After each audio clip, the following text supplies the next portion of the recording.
کے شو میں۔ کراچی میں ایئرپورٹ کی زمین بھی قبضہ مافیا کے نشانے پر۔ F I A corporate crime circle نے 2 مقدمات درج کر کے 4 ملزمان کو گرفتار کر لیا۔ السلام علیکم، پس پردہ حقائق سنسنی خیز انکشافات، پروگرام بے نقاب میں ہوں آپ کے ساتھ سیفان خان۔ ناظرین، شہر کراچی کا اگر ایک بنیادی مسئلہ آپ کو بتائیں جو کرپشن کی جڑ جس کو کہا جائے اگر، تو وہ یہاں پر زمینوں کی بندر باٹ ہے، زمینوں پر قبضے ہیں، قبضہ مافیا کا راج ہے۔ ہم نے یہاں دیکھا، یہاں پہ پارکس کو ریزیڈینشل پراپرٹیز بنتے ہوئے دیکھا ہے، ریزیڈینشل پراپرٹیز کو کمرشل پراپرٹیز بنتے ہوئے دیکھا ہے، سڑکوں کے اوپر عمارتیں تعمیر ہوتے ہوئے دیکھا ہے، اور اس پر اب سپریم کورٹ آف پاکستان کے ایکشن بھی ہم دیکھ رہے ہیں۔ جو بھی جہاں پر بھی جس کا زور چلا، وہ اپنے اپنے پولیٹیکل باسز کے ساتھ مل کر اس مافیا وہ ایکٹیو ہوا، اس علاقے کے اندر ایکٹیو ہوا، اور اس نے اس شہر کے اندر جو ہے اس وقت اپنا مافیا، اپنا راج جو ہے اس وقت قائم کیا۔ اپنے ورکرز کو پولیٹیکل پارٹیز نے فائدہ پہنچانے کے لیے چائنا کٹنگ کی اصطلاح شروع کری اس شہر میں، اور اس کے ذریعے اربوں روپے کی زمین جو تھی وہ نہ صرف قبضہ ہوا بلکہ پارکس کے اوپر جو ایمنیٹی پلاٹس تھے ان کے اوپر قبضہ ہوا۔ ایک قبضہ مافیا نے ان پلاٹس کو جو کہ پبلک اسپیس تھے وہاں پر پلاٹنگ کر کے مکان بنا کر بیچنا شروع کر دیے۔ اس سے اس شہر کو اربوں خربوں روپے کا نقصان تو ایک طرف ہوا، لیکن شہر کا نقشہ مکمل طور پہ تبدیل ہو گیا۔ یعنی میں نے یہ تک دیکھا کہ کراچی یونیورسٹی کے سامنے پہاڑ ہے، وہ پہاڑ کے اوپر پلاٹ بن گئے، ایسی جگہیں جو کہ پبلک اسپیس کے طور پہ استعمال ہوتی، جن پہ آپ تصور بھی نہیں کر سکتے تھے کہ یہاں پہ وجود ہو سکتا ہے کسی ہاؤسنگ سوسائٹیز کا یا گھروں کا۔ وہاں پر اللیگل کنسٹرکشنز ہوئی، گھر بنے، گھروں کی فروخت ہوئی، اور تمام چیزیں ریزیڈینشل اور تمام چیزیں بنتی ہوئی نظر آئیں۔ اسی سلسلے کی ایک کڑی آج آپ کے سامنے ہم رکھیں گے اس پروگرام میں۔ کچھ دن قبل فیڈرل انویسٹیگیشن ایجنسی جو کہ وفاقی ادارہ ہے تحقیقات کا، اس کی طرف سے ایک انکشاف ہوا اہم ترین، اور یہ انکشاف کراچی ایئرپورٹ پر جو سول ایویشن کی زمین ہے اس سے متعلق تھا۔ اس انکشاف میں یہ بتایا گیا کہ کس طریقے سے ایئرپورٹ کی زمین کی ڈیمارکیشن، اس کی حد بندی ایک نہیں کئی بار تبدیل کی گئی، اور اس انٹینشن کے ساتھ تبدیل کی گئی تاکہ یہاں پر زمین پر قبضہ کیا جا سکے۔ یعنی قبضہ مافیا کے نشانے پر کراچی ایئرپورٹ جو جنر ٹرمینل ایئرپورٹ ہے کراچی کا انٹرنیشنل ایئرپورٹ، یہ زمین بھی بخشی نہیں گئی، یہ بھی قبضہ مافیا کے نشانے پر رہی۔ اس پوری ایف آئی اے کی تحقیقات میں جو باتیں چیدہ سامنے آئیں، جسے بعد میں ڈیٹیل میں آپ کو سمجھاؤں گا کہ اس میں جو لفظ استعمال کیے گئے ایگزیکٹلی ایف آئی آر میں کہ demarcation map for the land in question were created several times on the basis of malified intentions، یعنی ایک نہیں کئی بار یہ میلیفائڈ انٹینشنز کے ساتھ سول ایویشن اتھارٹی کے کچھ آفیشلز، بورڈ آف ریونیو کے کچھ آفیشلز اور دیگر نامزد ملزمان نے ایک نہیں کئی بار ڈیمارکیشن میپس کو تبدیل کیا اس زمین کے میلیفائڈ انٹینشنز، یعنی بدنیتی کے ساتھ اس کو بار بار تبدیل کیا گیا۔ اس سلسلے میں اس کیس کے اندر تقریباً 2 مقدمات درج ہوئے ایف آئی اے کی طرف سے۔ ٹوٹل ملزمان جن پر یہ مقدمات درج ہوئے ان کی تعداد 32 ہے، 32 ملزمان ہیں، جس کے اندر سول ایویشن کے بھی کچھ سابق آفیشلز ہیں، اس کے ساتھ ساتھ اس میں آپ کے ریونیو بورڈ آف ریونیو کے آفیشلز ہیں، لینڈ یوٹیلائزیشن ڈپارٹمنٹ کے سابق ایڈمنسٹریٹر کراچی ایک ہیں، ان کا نام اس میں شامل ہے، ایک سابق وفاقی وزیر کا نام بھی اس میں شامل ہے، کہ ان سب نے مل کر 2 ایف آئی آر جو درج ہوئی ہیں اور اس پہ تقریباً 3 یا 4 گرفتاریاں بھی ہو چکی ہیں۔ 32 ملزمان ہیں جنہوں نے ایک نہیں کئی بار 1983 سے لے کر 2021 تک اٹیمپٹ کیا قبضہ کرنے کا، ڈیمارکیشن میپس کو چینج کرنے کا۔ اس ایف آئی آر کے مندرجات میں آنے سے قبل آپ کو بتاتے چلیں کہ جو ایف آئی آر رجسٹر ہوئی وہ ایڈیشنل ڈائریکٹر جو سول ایویشن اتھارٹی ہیں جعفر عباس چیمہ صاحب، ان کی مدیت میں یا وہ کمپلیننٹ ہیں اس ایف آئی آر کے اندر، اور انہوں نے یہ ایف آئی آر جو ہے وہ درج کروائی ہے۔ جو جس طرح میں نے بتایا کہ ایف آئی آر کے اندر اگر ملزمان کی فہرست دیکھیں تو اس میں ایک سابق وفاقی وزیر ہیں، ایڈمنسٹریٹر کراچی سابق شامل ہیں، ڈی سی ایسٹ شامل ہیں، اس کے علاوہ جو ڈی سی اس وقت کے تھے وہ شامل ہیں، اس کے علاوہ اس میں ریونیو آفیشلز شامل ہیں سول ایویشن کی طرف سے۔ اس میں جو 3 یا 4 آفیسرز کے نام ہیں اس میں ایک زرین گل ہے جو کہ اسٹیٹ آفیسر، سینئر آفیسر بتائے جاتے ہیں، اس کے علاوہ محمد یونس ہیں جو کہ یہاں پر اس وقت اس سے پہلے اسسٹنٹ مینیجر تھے اسٹیٹ کے اندر، اور جو سول ایویشن کی اسٹیٹ ہے اس کے، اور محمد کلیم جو کہ جنرل مینیجر اسٹیٹ بتائے جاتے ہیں۔ تو یہ جو جتنے بھی نامزد ملزمان ہیں ناظرین، اس پروگرام سے قبل ہم نے خاص طور پہ 3 یا 4 جو بڑے نام تھے ان کو باقاعدہ موقف کے لیے ان کو سوال نامے بھی ہم نے بھیجے کہ آپ بتائیں آپ کا کیا موقف ہے اس بارے میں کہ ایئرپورٹ کی زمین پر بھی قبضہ ہوا، اور ایک نہیں کئی اٹیمپٹس کیے گئے قبضہ کرنے کے, اس کے ڈیمارکیشن, اس کی حد بندی کو تبدیل کرنے کے, تاکہ سروے نمبرز میں اس پر گھپلا کیا جا سکے, اور اس ہیر پھیر کی بنیاد پہ زمینیں الاٹ ہوئیں, بیچی گئیں, لینڈ یوٹیلائزیشن ڈپارٹمنٹ سے سمریز کریٹ کی گئیں, چیف منسٹر کو بھیجی گئیں, لینڈ ریگولائز کی گئی. تو آپ کا موقف اس سلسلے میں کیا ہے؟ کیونکہ 32 آفیشلز ہیں, ہم نے سب سے رابطہ کرنے کی جہاں ہم کوشش کر سکتے تھے, باقی جو لوگ اس وقت چاہے تو اپنا موقف اس کیس کے حوالے سے, ہمارا پروگرام, ہمارا پلیٹ فارم اویلیبل ہے, ہمیں اپنا موقف دے سکتے ہیں. ان 32 کے نام اس ایف آئی آر میں ہیں. جس طرح میں نے کہا, میں نے تقریباً جتنوں سے ہم رابطہ کر سکتے تھے ممکن تھا ہم نے کیا. 32 سے قریب آفیشلز ہیں جن کا اس کیس میں, جو 2 کیسز ہیں اس میں, وہ نامزد ہیں. اب آتے ہیں تھوڑا اس ایف آئی آر کی طرف, اور یہ بڑا انٹرسٹنگلی آپ کو پتہ چلے گا, کیونکہ آج اس کیس کو ہم اٹھا رہے ہیں. یہ کیس اس لیے ضروری بھی ہے کہ آپ کو اندازہ ہو کہ کس طرح شہر کراچی میں زمینوں کی بندرباٹ مسلسل سالوں سے ہوتی چلی آ رہی ہے, اور یہی سلسلہ ابھی بھی جاری ہے, تقریباً جاری ہے. کراچی شہر میں صرف یہ ایئرپورٹ کی زمینیں اور بہت سی زمینوں پر بھی اسی طرح قبضے ہوئے ہیں. لیکن آپ کو مثال کے طور پر آج کا کیس سمجھنا بڑا ضروری ہے. اس ایف آئی آر کے اندر اور اس ایف آئی اے کی انویسٹیگیشن کے اندر یہ بتایا گیا کہ تقریباً 1975-1976 کے اندر جو ایئرپورٹ کی زمین ہے اس کا ایکوزیشن کا پروسیس شروع ہوا, یعنی خرید کا پروسیس شروع ہوا 1976 کے اندر, ٹو بی ویری پریسائز. جنہ انٹرنیشنل ایئرپورٹ کی ایکوزیشن کا, زمین کا ایکوزیشن کا پروسیس شروع ہوا, اور جو پراپرٹی ہے وہ سول ایویشن اتھارٹی کو جو الوکیٹ ہوئی وہ 1983 میں 1983 میں ہوئی. اور اس پراپرٹی کے اندر 2 طرح کی لینڈ شامل تھی. ایک تو جو پراپرٹی ہے وہ پرائیویٹ لینڈ تھی تقریباً 78 ایکڑ کی, اور 209 ایکڑ کی زمین ایسی تھی جو کہ اسٹیٹ لینڈ تھی, یعنی سرکاری زمین تھی. ڈیمارکیشن میپس جن کا میں نے بتایا کہ ایک نہیں کئی بار تبدیل ہوئے. ایک 1983 میں جب بنا, جب اسٹیٹ لینڈ جب الوکیٹ ہوئی تھی 209 ایکڑ کی سول ایویشن اتھارٹی کو, اس کے بعد ایک 1995 کے اندر ڈیمارکیشن میپ بنا, یعنی اس کی حد بندیاں دوبارہ چینج کی گئیں. پھر سال 2000 کے اندر ایک بار ڈیمارکیشن میپ بنا, پھر سال 2008 میں ایک ڈیمارکیشن میپ بنا, اور پھر ایک سال 2019 میں ڈیمارکیشن میپ بنا. یعنی آپ دیکھ سکتے ہیں, اندازہ لگا سکتے ہیں کہ ایک نہیں کئی بار اس کے ڈیمارکیشن میپس کو تبدیل کیا گیا, اور اس کی باؤنڈریز کو چینج کیا گیا, اس زمین کی باؤنڈریز کو چینج کیا گیا. اور یہ تمام میلیفائڈ انٹینشنز کی بنیاد پر ایف آئی اے کی رپورٹ کہتی ہے سب کچھ کیا گیا, یعنی بدنیتی کی بنیاد پہ سب کچھ کیا گیا. اس کا مقصد یہ تھا, جو 2 مقاصد ایف آئی اے کی رپورٹ اور انویسٹیگیشن بتاتی ہے, وہ مقصد یہ تھا کہ ایک illegal creation of new survey numbers, اور دوسرا illegal ری-لوکیشنز آف سروے نمبرز, یعنی سروے نمبرز کو اس پر چینج کرنا, اس کی بنیاد کے اوپر زمینوں کو چینج کرنا, بندر باٹ کرنا, ان کی ری لوکیشن کرنا, ان کی اللیگل کریشن یعنی نئے سروے نمبرز کریٹ کرنا. ان بنیاد کے اوپر اس زمین کے ڈیمارکیشن کو تقریباً 1 نہیں 5 یا 6 بار تبدیل کیا گیا 1983 کے بعد. آخری اٹیمپٹ جو تھا وہ 2019 میں ہوا.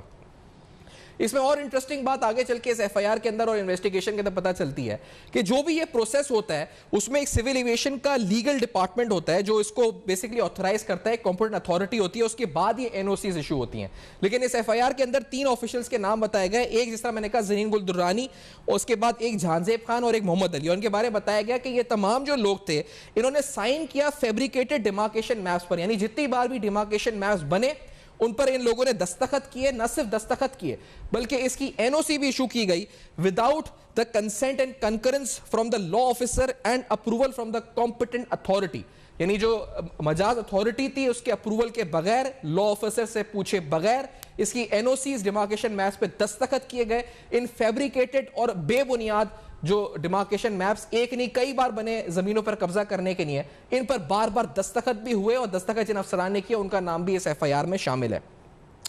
ایک ایف آئی آر کے اندر ذکر ہے اس میں ناظرین کہ کس طریقے سے جو بالکل لیٹسٹ اٹیمپٹ ہوا اپریل 2021 کے اندر کہ ایف آئی آر ایک اٹیمپٹ ہوا جس میں نامعلوم افراد کی جانب سے کوشش کی گئی سروے نمبر 575 اور 576 کی بنیاد کے اوپر کہ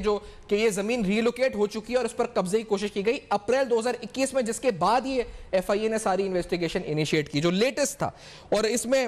یہ کیس جو تھا تقریباً 11 ملزمان یا 11 سسپیکٹس کے اوپر جو ہے درج کیا گیا, جن کے بارے میں بتایا گیا کہ اپریل 2021 میں انہوں نے سروے کی ریلوکیشن کی بنیاد پہ سروے 575 اور 576 کی بنیاد کے اوپر اس زمین پر قبضہ کرنے کی کوشش کری. پھر اس ایف آئی آر کے اندر ذکر ہے ایک اور زمین کا جو 1993 میں اسی زمین سے متعلق جو تقریباً 62 ایکڑز کی لینڈ ہے جس کی ٹرانزیکشن ہوئی 1993 میں.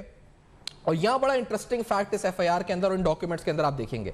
اس جو 1993 کے اندر زمین بیچی گئی، فروخت کی گئی، اس کے بارے میں جو ریکارڈ فائل ہے لینڈ یوٹیلائزیشن ڈپارٹمنٹ کی، اس پہ درج ہے، جو ایف آئی کی رپورٹ ہے کہ اس میں کوئی آؤٹ ورڈ نمبر جو ہے اس وقت اس سمری میں موجود نہیں تھا. یعنی جو سمری چیف منسٹر سندھ کو بھیجی گئی اس وقت 1992 کے اندر لینڈ یوٹیلائزیشن ڈپارٹمنٹ کی طرف سے، وہاں پر آؤٹ ورڈ نمبر موجود نہیں تھا. بغیر آؤٹ ورڈ نمبر کے اگر آپ پوچھیں لینڈ یوٹیلائزیشن ڈپارٹمنٹ کے آفیسر سے جو کوٹڈ ہیں اس وقت اس ایف آئی آر کے اندر، نظر محمد لغاری صاحب بھی، کہ جو اسپیشل سیکرٹری تھے، انہوں نے کنفرم کیا جس سمری کے اوپر آؤٹ ورڈ نمبر رجسٹرڈ نہیں ہوتا اس کو فیک، فیبریکیٹڈ یا سسپیشس ٹریٹ کیا جاتا ہے. تو without any out word number 62 ایکڑ کی زمین کی ریگولائزیشن کی گئی 1992-1993 کے اندر لینڈ یوٹیلائزیشن ڈپارٹمنٹ کے اس وقت کے سیکرٹری اور اس وقت کے افسران کی طرف سے without any out word number یہ موو کی گئی، جس کے بارے میں ایف آئی اے کہتا ہے کہ یہ فیک، فیبریکیٹڈ اور سسپیشس ہوتی ہے اس طرح کی ٹرانزیکشن اگر اس بنیاد کے اوپر سمری موو کی جائے.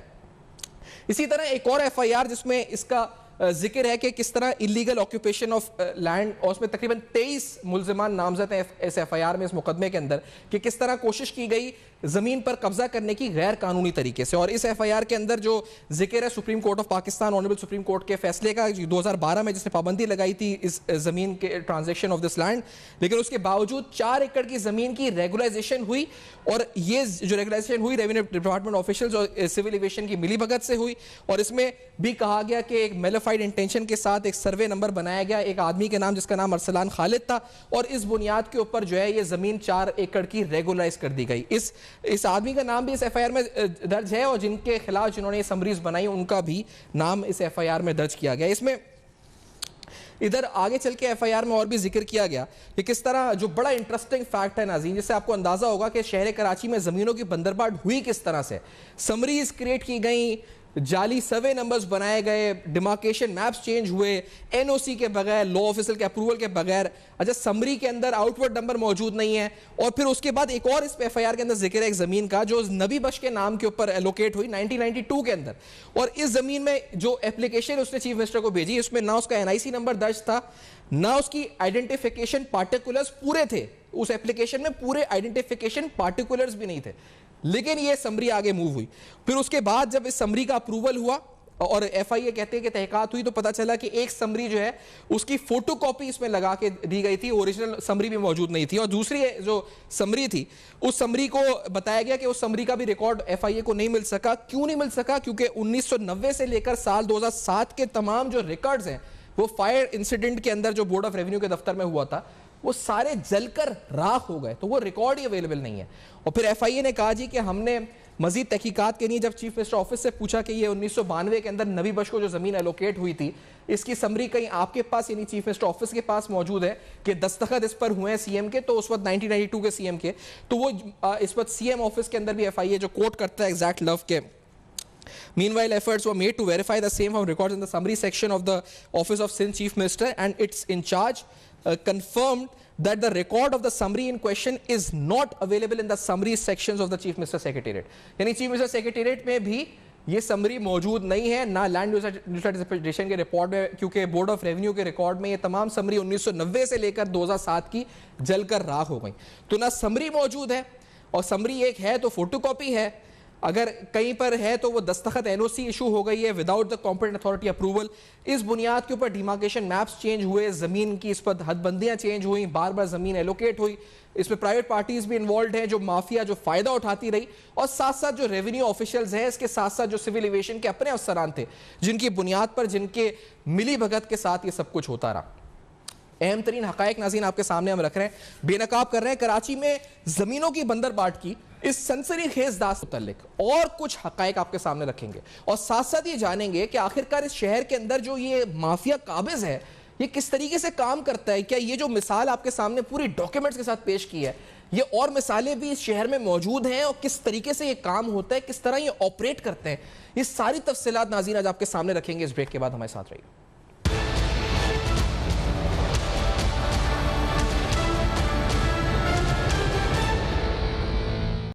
Welcome back. آپ دیکھ رہے ہیں بے نقاب، اور آج بے نقاب میں تفصیلاً ناظرین اس ایف آئی آر کو دیکھنے پڑھنے کے بعد، جو ایف آئی کی انویسٹیگیشنز ہیں ان کو دیکھنے اور سمجھنے اور پڑھنے کے بعد، میں یہ سوال اپنے ذہن میں یہ میں اس پر دہرا رہا ہوں جو آپ سب کو بھی سوچنا چاہیے کہ آخرکار اس شہر کراچی کے ساتھ ہوا کیا ہے، کیا سلوک ہوا ہے. اور ایک نہیں تواتر کے ساتھ مختلف ادوار حکومت میں 92 کے اندر کس کی حکومت تھی, اس کے بعد 95, 2000, پھر 2008, 2019, ایک نہیں کئی بار ڈیمارکیشن میپس چینج ہو گئے ایئرپورٹ کی زمین کے. شاہ بوسو صاحب, میں آپ ہی کی طرف سینئر ماہر قانون شاہ بوسو صاحب ہیں, تھوڑا ان سے سمجھتے ہیں کہ قانونی طور پہ کس طرح یہ کھیل رچایا گیا ہے اس FIR کے اندر جو ہم نے پڑھا ہے. بوسو صاحب یہ بتائیں, یہ کراچی شہر کے ساتھ ہوا کیا آخرکار, کیا ظلم و ستم کیا ہے اس لینڈ مافیا نے؟ دیکھیے جی, یہ کراچی تو ظاہر ہے میں سمجھتا ہوں پورے پاکستان میں جو اس وقت جو کچھ ایسے شہر ہیں جہاں پہ لینڈ سونے کی طرح جو ہے دکھتی ہے اور مطلب بہت ہی زیادہ اب تو بے بہا قیمت ہے لینڈ کی. ظاہر ہے کراچی پہ مکمل طور پہ لینڈ مافیا کا فوکس ہے اور جہاں پہ زمینوں کا جو یہ کاروبار ہے یہ اس کو ایک طرح سے آسان بنا دیا گیا ہے اور اس میں کچھ جتنے بھی ادارے ہیں جو آپ کی ریگولیٹری ادارے ہیں وہ بھی اس میں ڈائریکٹلی انڈائریکٹلی شامل ہوتے ہیں. ایون جو لا انفورسمنٹ ایجنسیز ہیں ان کی بھی اس میں رضامندی ہوتی ہے کیونکہ رات کو آ کے وہ قبضے ہو جاتے ہیں, لوگوں کو وہاں سے بے دخل کیا جاتا ہے, پولیس انوالو ہوتی ہے, پولیٹیکل لوگ ان کی شراکت داری ہے اس میں. یہ بہت پرانا ایک کاروبار ہے اور یہ سب سے میں سمجھتا ہوں کہ لیوکریٹو منافع بخش جو ہے کاروبار ہے جس میں آپ کو صرف کچھ بھی نہیں کرنا, کسی ایک بڑے آدمی کو پکڑنا ہے اور پھر ساری سیٹنگ ہوئی ہوتی ہے اور وہ آپ پھر پبلک لینڈ پہ قبضے کرو, فٹافٹ آپ اس کے الٹے سیدھے ڈاکیومنٹ بنواؤ اور اس پہ کنسٹرکشن شروع کر دو اور تھرڈ پارٹی انٹرسٹ کریٹ کر دو. جیسے کئی سالوں کے بعد پتہ چلتا ہے کہ وہ تو لینڈ تھی دراصل ہماری جعلی اس میں کاغذات بنائے گئے, فراڈ کیا گیا اور پھر وہ بیچارے لوگ مارے جاتے ہیں جس طرح مسئلہ ٹاور کے ہیں. اب مسئلہ یہ ہے کہ عام طور پہ وہ زمین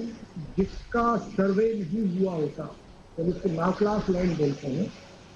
سروے جب ہو جاتا ہے زمین کا تو اس کو آپ ٹیمپر نہیں کر سکتے. اب ہوتا یہ ہے کہ سروے آپ تب کرتے ہیں جب آپ زمین بیچتے ہیں, کوئی خریدتا ہے تو اس کی پھر وہ سروے ہوتی ہے اور وہ نمبر الاٹ ہوتے ہیں. جبکہ پوری دنیا میں مہذب دنیا میں پبلک لینڈ کو سروے کر کے اس کا ایک پورا ریکارڈ جو ہے وہ محفوظ کیا جاتا ہے. UK میں بھی کسی زمانے میں یہ قانون تھا کہ وہاں پہ 12 سال تک اگر کوئی اپنا مالک زمین کا اپنی زمین کا اس کا وہ پروٹیکشن نہیں کرتا تھا اور کوئی آ کے اس پہ بیٹھ جاتے تھے تو 12 سال کے بعد وہ ان کو ڈسپوزیس نہیں کر سکتا تھا. لیکن وہاں انہوں نے یہ قانون ختم کر دیا. انہوں نے پورا نظام جو ہے کمپیوٹرائز کر دیا. پورا سروے کرنے کے بعد اب سب کو پتا ہے کہ میری زمین جو ہے کہاں پہ ہے, وہ اس کو دیکھ بھی سکتا ہے. اچھا, وہ اس کو دیکھ بھی سکتا ہے, جب چاہنا چاہے وہ دیکھے گا کہ وہ سروے جو میرا نمبر تھا وہ ابھی بھی میرے نام پہ ہی ہے اور ایک چھوٹی سی فی پے کرتے ہیں وہ, اور وہ گورنمنٹ کی رسپانسبلٹی بن جاتی ہے کہ وہ لینڈ ہمیشہ کے لیے وہ صرف گورنمنٹ پروٹیکٹ کرتی ہے. میں فرض کریں فی پے کرتا ہوں 100 پاؤنڈ کی سال میں اور میری زمین بالکل محفوظ رہتی ہے. میں جب بھی چاہوں اپنا وہ سروے نمبر ڈال کے چیک کر سکتا ہوں, میرے نام پہ ہی رہے گی. انہوں نے کمپیوٹرائز کر دیا, معاملہ ہی ختم. یہاں پہ چونکہ جو پولیٹیشینز ہیں ان کا بھی دھندا یہی ہے, یہاں پہ جو لا انفورسمنٹ ایجنسیز کے بھی کچھ لوگ ہیں وہ بھی اس میں انوالو ہیں, اور باقی جو سندھ بلڈنگ کنٹرول اتھارٹی وہ تو بنائی اس لیے گئی ہے کہ آپ پبلک لینڈ کی بربادی کرو, پیسے بناؤ اور بھاگ جاؤ. کوئی کینیڈا بیٹھا ہوا ہے, کوئی دبئی بیٹھا ہوا ہے, کوئی امریکہ بیٹھا ہوا ہے. تو بنیادی بات جو ہے کراچی کا جو مسئلہ ہے, کراچی میں پورے کراچی کا کوئی ماسٹر پلان نہیں ہے. کراچی کو کس طریقے سے آپ کو ڈیولپ کرنا ہے اس کے لیے اتنا بڑا شہر ہے, اس میں MPM بھی شامل ہے, اس میں پیپلز پارٹی بھی شامل ہے, اس میں آپ کی ہر پارٹی شامل ہے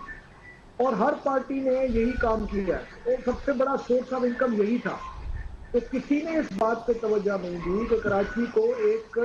میٹروپولیٹن سٹی کے طور پہ آپ ڈیولپ کریں, اس کا پراپر ایک سب سے پہلے تو اس کا ماسٹر پلان بنائیں اور اس ماسٹر پلان کے ساتھ جتنی بھی زمینیں ہیں, کیونکہ اب یہ زمینیں پہلے گاؤں ہوتے تھے. اچھا لیکن یہ کراچی جیسے اس وقت یہ بتائیں گے یہ جو معاملہ ہے اس وقت, اس میں تو باؤنڈری وال چینج, یعنی باؤنڈری وال کے باوجود سروے چینج ہو رہے ہیں. اچھا, اور اس کے ساتھ جو سمریز موو ہو رہی ہیں ان سمریز پہ یا تو وہ جو اس پر آؤٹ ورڈ نمبر موجود نہیں ہے, ایک سمری ہے جس کو ریکارڈ جل گیا ہے, ایک سمری ہے جو چیف منسٹر آفس میں بھی پتہ نہیں کہ سائن ہوا ہے نہیں ہوا ہے, ایک اپلیکیشن موو ہوئی ہے 1993 میں نوی بش کی جس میں اس کا NIC نمبر نہیں ہے. تو یہ اس طرح کے یہ بالکل یہی طریقہ کار ہوتا ہے باقی جگہ بھی جو زمینوں پہ قبضے ہو رہے ہیں.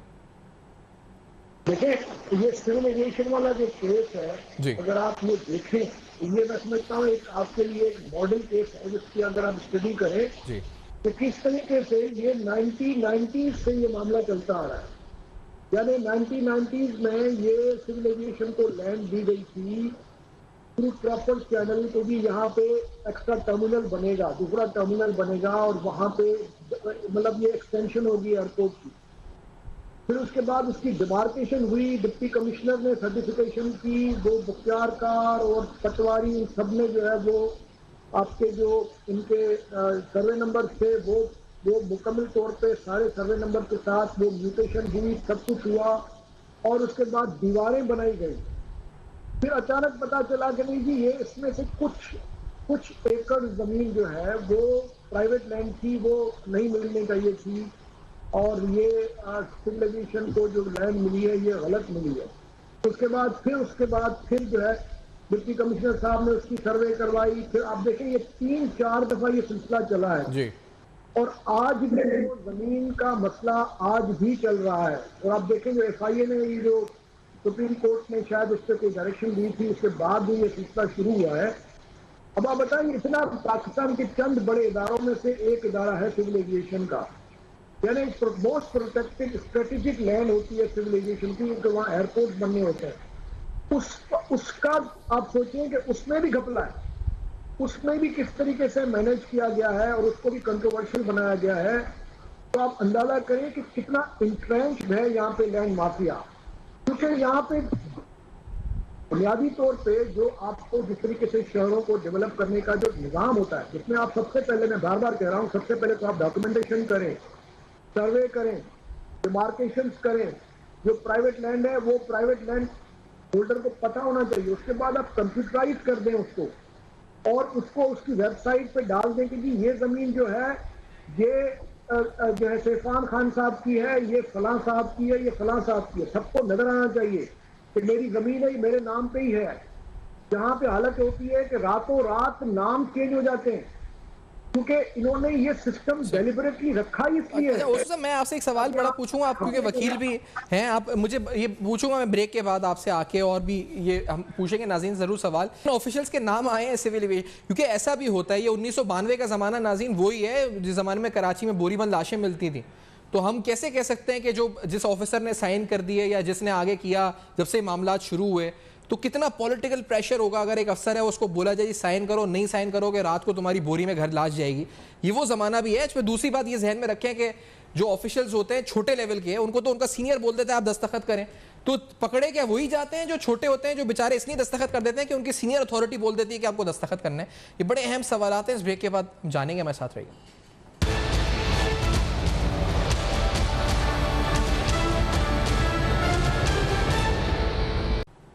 ویلکم بیک, آپ دیکھ رہے ہیں بے نقاب. اور ناظرین آج بڑا امپورٹنٹ اور سنسنی خیز حقائق آپ کے سامنے رکھ رہے ہیں. فیڈرل انویسٹیگیشن ایجنسی انویسٹیگیٹ کر رہی ہے سول ایویشن کے آفیشلز کو, بورڈ آف ریونیو سندھ کے آفیشلز کو.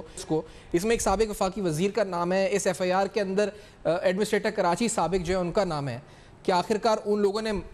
ملی بھگت کے ساتھ ود میلیفائڈ انٹینشنز, بدنیتی کے ساتھ ایئرپورٹ کی زمین جو سول ایویشن کو 1983 کے اندر ایلوکیٹ ہوتی ہے اس کی اس پر بندر باٹ کر کے اس کی حد بندیاں تبدیل کی, اور ایک نہیں کئی بار کی ڈیمارکیشن میپس تبدیل کیے تاکہ سروے نمبر چینج کیے جا سکیں, ریلوکیشن آف لینڈ ہو سکے. اور یہ کس سال میں ہوا یہ ہم نے آپ کو بتایا کہ 1983 میں, 1995 میں, سال 2000 میں, سال 2008 میں, سال 2012 میں, سال 2019 میں تقریباً 6